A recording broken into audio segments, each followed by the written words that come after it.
A long time ago, nestled between two great mountains, there was a peaceful village surrounded by thick forests and clear rivers. Life was simple, and the people were kind.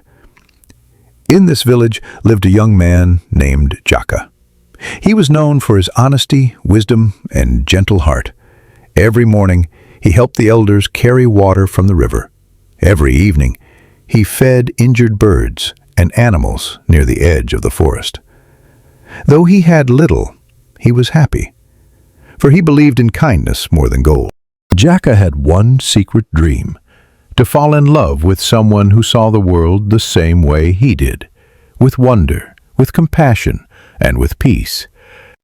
One day, as he was picking herbs near the riverbank, he saw a woman sitting alone under a tree.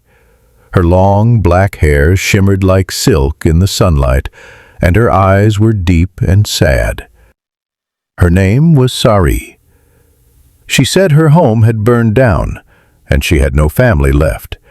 Jaka offered her water, food, and shelter in his small wooden house. Over the next few weeks, they spent time together. Sari spoke little, but she smiled when Jaka played his bamboo flute. She seemed quiet and soft, and Jaka's heart slowly opened. Soon they were married. At first, everything felt like a dream. Jaka built a small garden for her.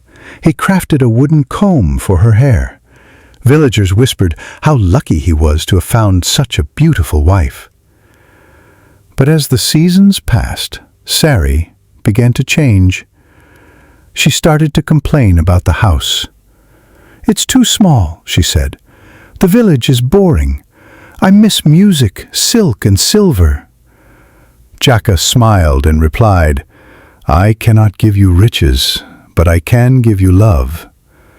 She sighed. Love does not sparkle. To make her happy, Jaka worked harder than ever. He sold his healing herbs at the market, chopped wood for rich merchants, and even gave away the land his father left him. But Sari always wanted more. More gold, more dresses, more praise. One night, as they walked by the river, Sari looked at her reflection and whispered, "I was meant for more than this." Jaka heard her, but said nothing. Then one day, a great sickness spread across the village. Children were coughing, the elderly lay weak, and people came to Jaka for help. But his tools and herbs were gone, sold for Sari's fine clothes. "I need your necklace," Jaka pleaded. "Please, I can trade it for medicine." Sari stared at him coldly. "It's the only beautiful thing I have left." Jaka lowered his head. "Then the only beauty left in this house is gold." That night, there was a knock at the door. A frail old woman stood outside, trembling in the cold. "Please," she said, "I am sick and lost." Jaka brought her inside, offered her tea, and wrapped her in a blanket. But Sari shouted, "She will make the house dirty! Send her away!" Jaka tried to calm her, but the old woman stood and looked at Sari with sharp, glowing eyes. "You were given love and chose pride. You were given a home and chose vanity. You were given a heart and chose yourself." Suddenly, her body glowed with a green light, and she vanished. The next morning, strange things began to happen. Sari's reflection no longer smiled. Her gold necklace turned to rust. Her voice, once sweet, became hollow and sharp. She ran into the forest, crying, "Why is this happening to me?" Jaka followed her as far as he could, but she pushed him away. "You never gave me the life I deserved," she screamed.